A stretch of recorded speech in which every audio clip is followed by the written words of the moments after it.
Mahkamah Pidana Internasional atau ICC menolak permintaan Israel untuk mencabut surat perintah penangkapan terhadap Perdana Menteri Benjamin Netanyahu, serta tetap melanjutkan penyelidikan atas dugaan kejahatan perang di wilayah Palestina selama konflik di Gaza. Gedung Putih membagikan kabar terbaru terkait kesehatan Presiden Amerika Serikat ke-47, Donald Trump, yang mengalami pembengkakan di kedua kakinya. Setelah menjalani pemeriksaan medis terkait pembengkakan tersebut, Trump akhirnya didiagnosis mengalami kondisi gangguan vena yang umum terjadi pada golongan masyarakat lanjut usia.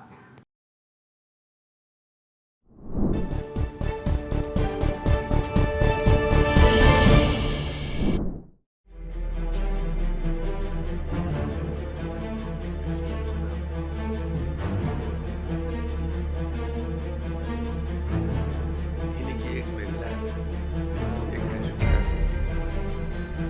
نظامی در یک کشور در خودش اعتماد به نفس رو ملاحظه کنه که آماده است. Pemimpin tertinggi Iran Ayatollah Ali Khamenei menuduh Israel menyerang Teheran pada Juni lalu demi menggulingkan pemerintahan Iran. رژیم صهیونی سینه به سینه بشه، رو به رو بشه. نفس این اراده، نفس این اعتماد به نفس، این یک ارزش بسیار Dalam pertemuan dengan pejabat kehakiman, Khamenei menyebut serangan itu dimaksudkan memicu kerusuhan agar rakyat turun ke jalan. Ia menuding Israel menarget tokoh penting dan pusat strategis di Iran untuk melemahkan sistem pemerintahan. رژیم صهیونیستی و سرطان Namun Khamenei menegaskan, serangan justru menyatukan rakyat Iran untuk melawan agresi. Ia memuji rakyat Iran yang mengesampingkan perbedaan demi membela negara dari serangan luar.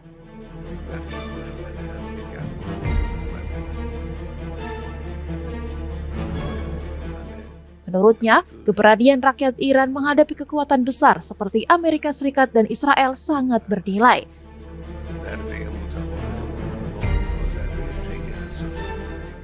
Khamenei mengklaim Israel ketakutan hingga meminta bantuan Amerika Serikat untuk menyerang Iran.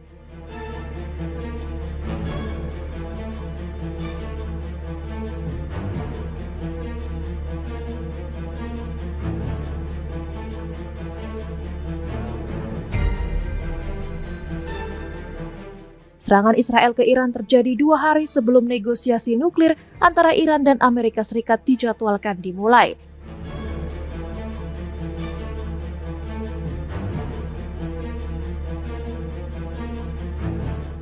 Israel menargetkan fasilitas dan ilmuwan nuklir Iran, tetapi kesulitan menghancurkan situs bawah tanah.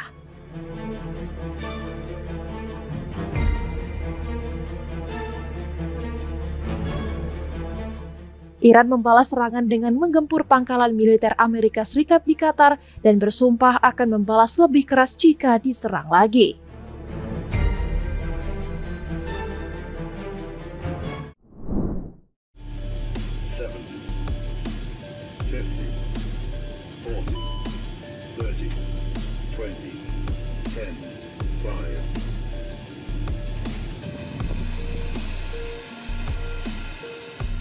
Media Israel melaporkan pada Rabu 16 Juli 2025 kalau lalu lintas udara di Bandara Internasional Ben Gurion dihentikan. Penghentian operasional bandara ini menghasilkan kekacauan penerbangan menyusul peluncuran rudal dari Yaman. Bandara Ben Gurion adalah bandara udara internasional utama di Israel. Terletak di antara kota Tel Aviv dan Lod, sekitar 20 km dari Tel Aviv dan 45 km dari Yerusalem. Bandara ini merupakan tersibuk di Israel, menangani lebih dari 21 juta penumpang pada tahun 2023 silam. Militer Israel mengatakan sistem pertahanan udaranya berhasil mencegat rudal tersebut. Meski begitu, sejumlah laporan menunjukkan kalau serangan kelompok Ansarullah atau Houthi Yaman ini membuat kerepotan aktivitas harian di Israel. Channel 12 Israel melaporkan Bandara Ben Gurion untuk sementara menangguhkan pendaratan dan lepas landas penerbangan. Penangguhan penerbangan maskapai ini bertepatan dengan pengumuman Komando Front Dalam Negeri Israel. Kalau sirine, serangan udara berbunyi di wilayah Laut Mati menyusul peluncuran rudal dari Yaman.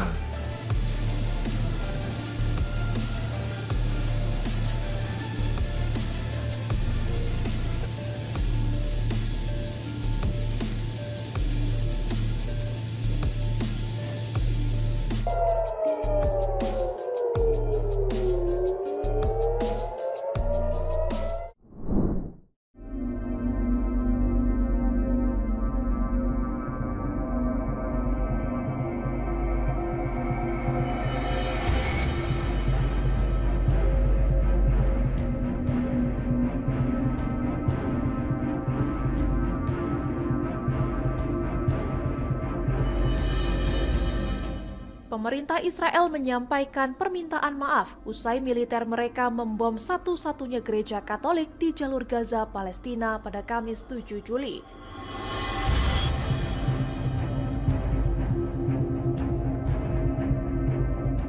Kementerian Luar Negeri Israel menyampaikan pernyataan duka atas serangan yang menewaskan sedikitnya 3 orang tersebut.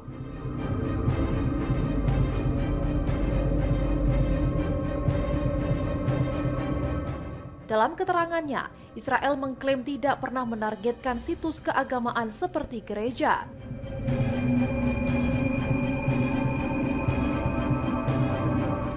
Namun, sejak agresi dimulai, militer Israel tercatat telah menghancurkan puluhan masjid dan gereja di wilayah Gaza.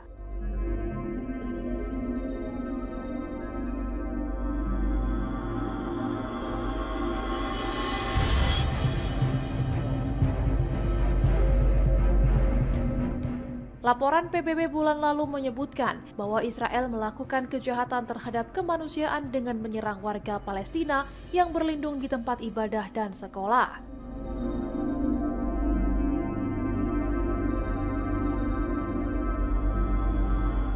Komisi Penyelidikan Internasional PBB menyatakan bahwa lebih dari separuh situs budaya dan keagamaan di Gaza telah hancur.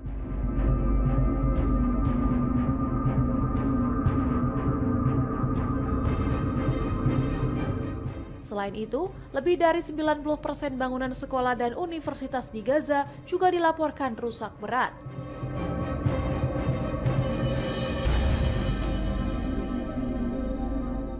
Pemimpin tertinggi Gereja Katolik Paus Leo XIV menyatakan bela sungkawa atas jatuhnya korban dalam insiden tersebut.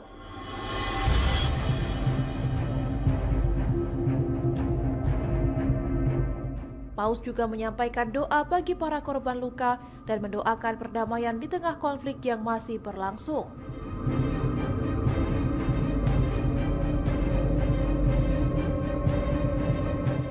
Pihak militer Israel mengaku sedang melakukan penyelidikan atas peristiwa ini dan menjanjikan hasilnya akan segera dipublikasikan.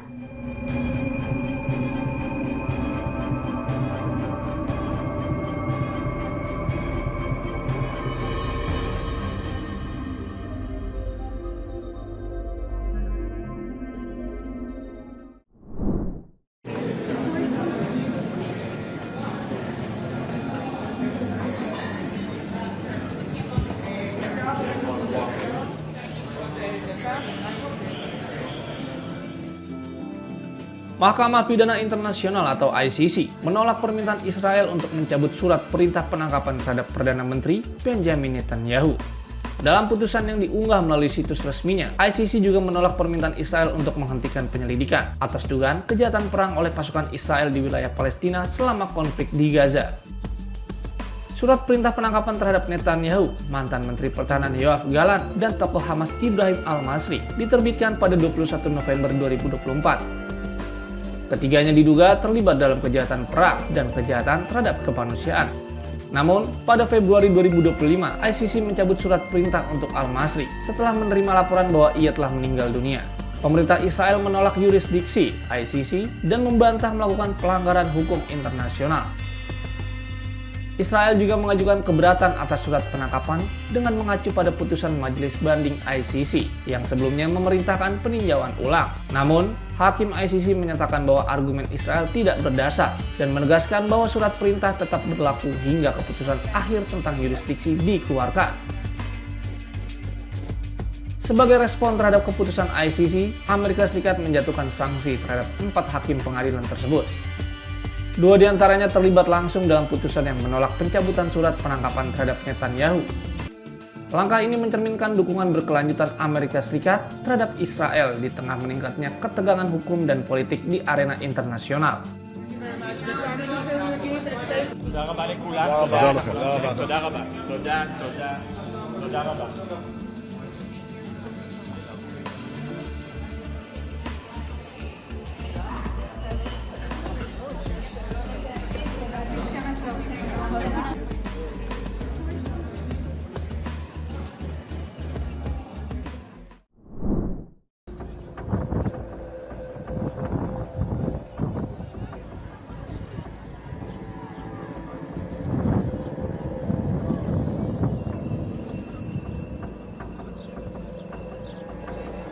Presiden sementara Suriah Ahmed al-Shara menyebut Israel sebagai biang kekacauan dan kerusakan usai menggempur habis-habisan Suwaida dan Damaskus.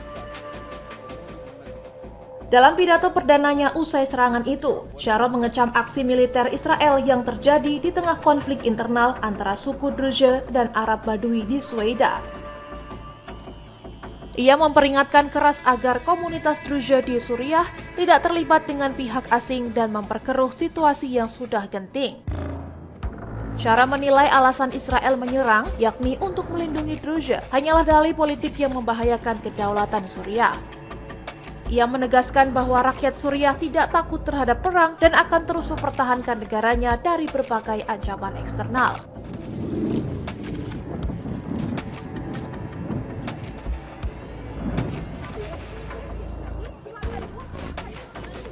Fokus utama saat ini, menurut Shara, adalah menjaga kepentingan nasional dan mencegah kerusuhan semakin meluas. Israel sebelumnya menggempur sejumlah fasilitas penting seperti Kementerian Pertahanan dan markas militer di Damaskus. Serangan itu terjadi setelah bentrok antar suku meletus akibat penculikan balasan antara Druze dan Badui Arab di wilayah Suwaida. Meski kedua suku sudah menyepakati gencatan senjata, ketegangan belum sepenuhnya reda dan beberapa kelompok masih terlibat bentrok. Situasi makin memanas setelah Israel turut campur dan melancarkan serangan yang justru memperkeruh konflik di Suriah.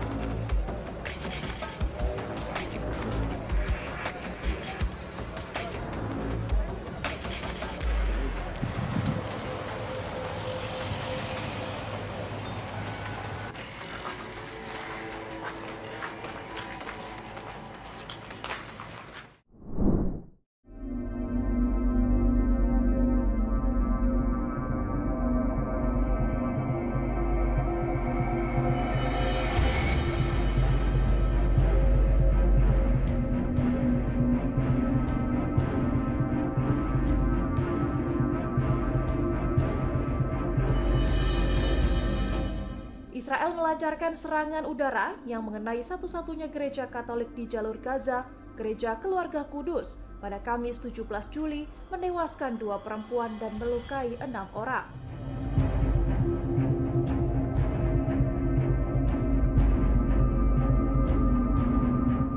Salah satu korban luka dalam insiden ini adalah Pastor Gabriele Romanelli, imam paroki gereja yang dikenal aktif memberikan informasi kepada Paus Fransiskus.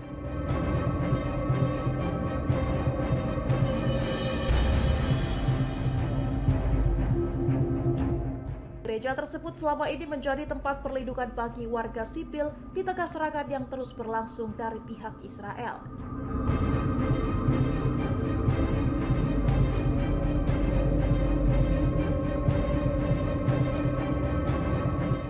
Serangan ke tempat ibadah ini langsung memicu kecaman dari Perdana Menteri Italia Giorgia Meloni yang menyebutnya sebagai tindakan yang tidak bisa diterima.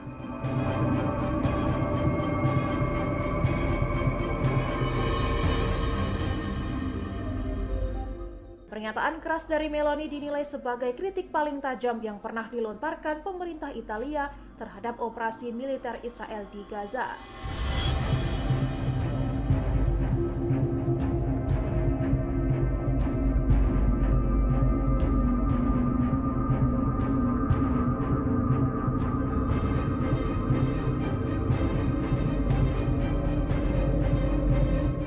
Serangan ini semakin memperpanjang daftar fasilitas sipil yang menjadi target, termasuk rumah sakit, sekolah, kamp pengungsi, dan masjid.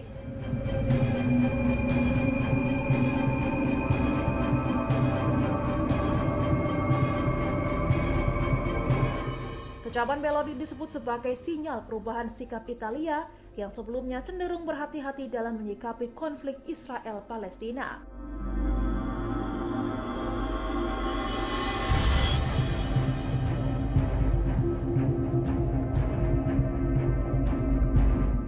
Mengutip data Al Jazeera, jumlah korban akibat serangan Israel sejak Oktober 2023 terus bertambah. Lebih dari 58.000 warga Palestina tewas dan lebih dari 139.000 lainnya terluka.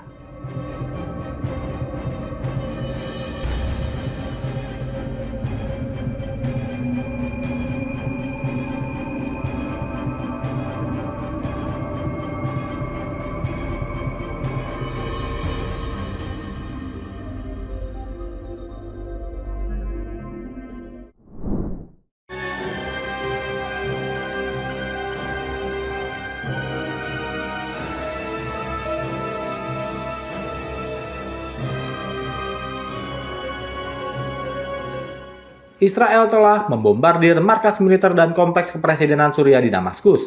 Alih-alih merespons serangan itu, Presiden interim Suriah Ahmad al-Shara justru memilih bungkam dan tidak membalas.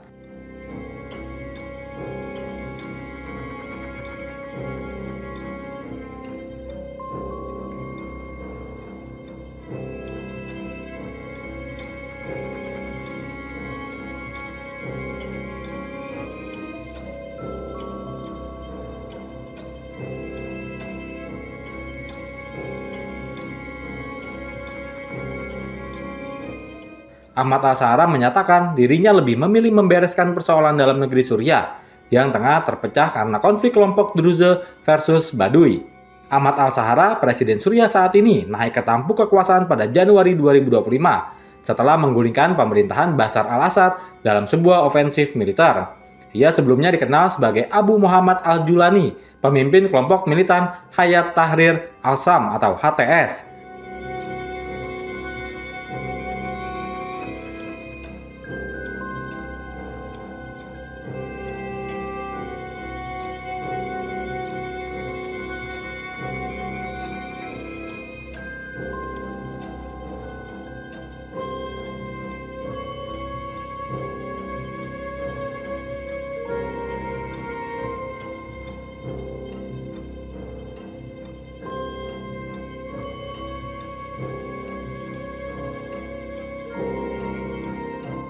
Konflik Druze versus Baduy di Suriah melebar hingga memicu kekerasan skala nasional, bahkan intervensi dari Israel.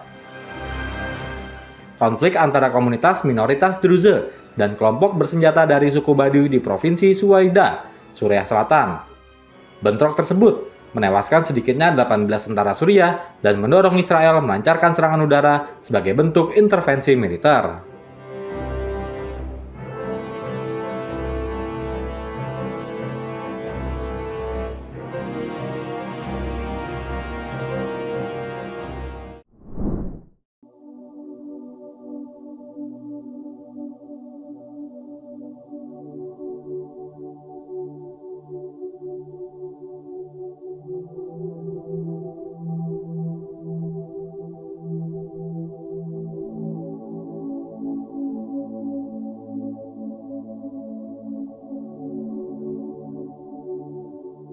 Perdana Menteri Israel Benjamin Netanyahu mengakui pasukannya menggempur satu-satunya gereja Katolik di jalur Gaza usai ditekan Presiden Amerika Serikat Donald Trump. Trump dikabarkan marah besar dan menelepon Netanyahu secara langsung setelah insiden penyerangan gereja itu terjadi. Kantor Perdana Menteri Israel kemudian merilis pernyataan yang menyebut serangan ke gereja Keluarga Kudus di Gaza sebagai insiden yang tidak disengaja.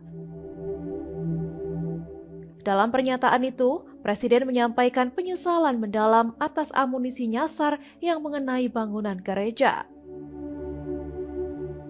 Pemerintah Israel juga mengaku tengah menyelidiki penyebab insiden tersebut dan berterima kasih atas sikap Paus Leo XIV.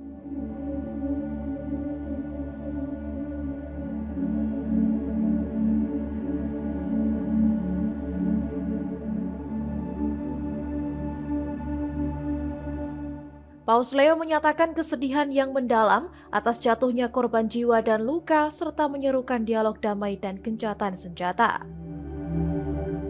Meski begitu, Paus tak secara langsung mengecam Israel dan hanya menyebut serangan tampaknya dilakukan pasukan Israel. Gedung Putih mengonfirmasi bahwa Trump menelepon Netanyahu dan menunjukkan reaksi negatif atas serangan ke tempat ibadah tersebut. Dalam serangan itu, 3 orang dilaporkan tewas dan beberapa lainnya terluka, termasuk seorang pastor bernama Gabriel Romanel. Sepanjang agresi, Israel terus menyerang fasilitas sipil seperti gereja, sekolah, dan kamp pengungsian yang kerap mereka klaim sebagai markas Hamas.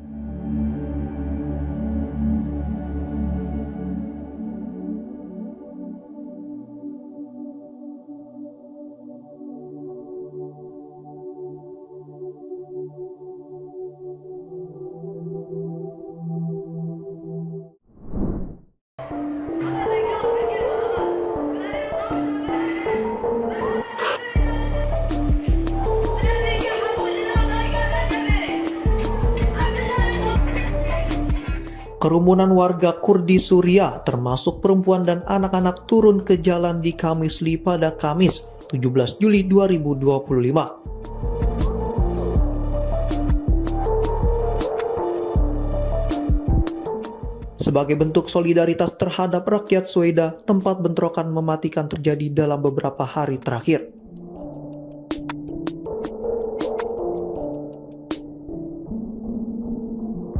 Pada malam sebelumnya, pasukan pemerintah Suriah yang dipimpin kelompok Islamis menarik diri dari kota Sweida yang mayoritas dihuni etnis Druze.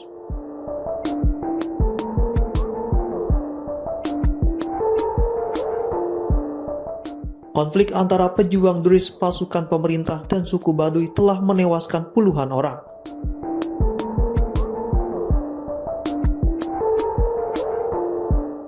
Namun situasi memburuk saat seorang komandan militer dari pihak Baduy menyatakan bahwa pasukannya melancarkan serangan baru terhadap pejuang Druze di provinsi Sweida, dan bahwa gencatan senjata hanya berlaku terhadap pasukan pemerintah.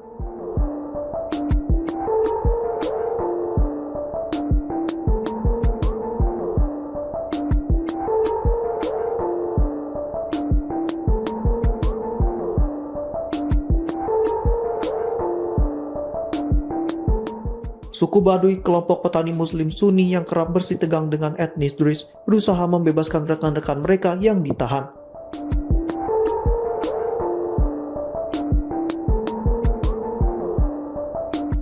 Pertempuran sebelumnya antara Baduy dan Druze mendorong pemerintah mengirim pasukan ke Sweida.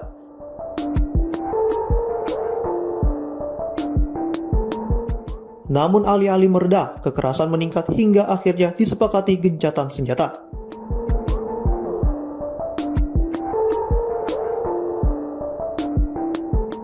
Konflik ini menyoroti tantangan besar yang dihadapi Presiden Sahara dalam menstabilkan Suriah dan menerapkan kekuasaan terpusat.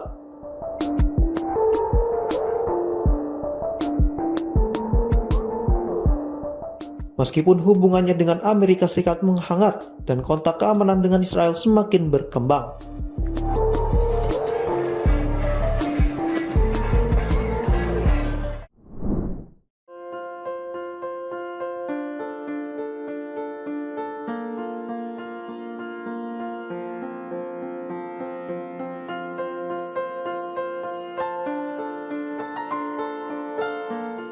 Gedung Putih membagikan kabar terbaru terkait kesehatan Presiden Amerika Serikat ke-47 Donald Trump. Donald Trump dikabarkan mengalami pembengkakan di pergelangan kakinya. Setelah menjalani pemeriksaan medis terkait pembengkakan tersebut, Trump akhirnya didiagnosis mengalami kondisi gangguan vena yang umum terjadi pada golongan masyarakat lanjut usia.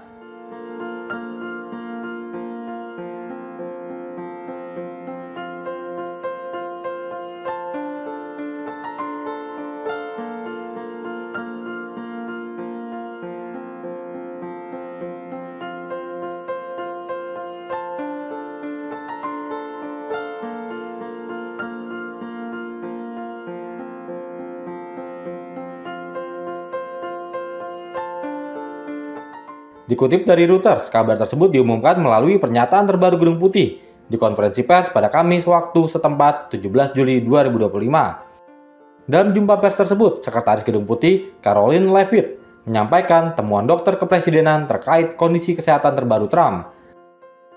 Leavitt dalam kesempatan itu membacakan surat dari dokter pribadi terkait diagnosis Trump. Melalui pemeriksaan ultrasound, pihak dokter kepresidenan Amerika Serikat menyimpulkan bahwa Trump mengalami insufisiensi vena kronis atau IVK pada kaki.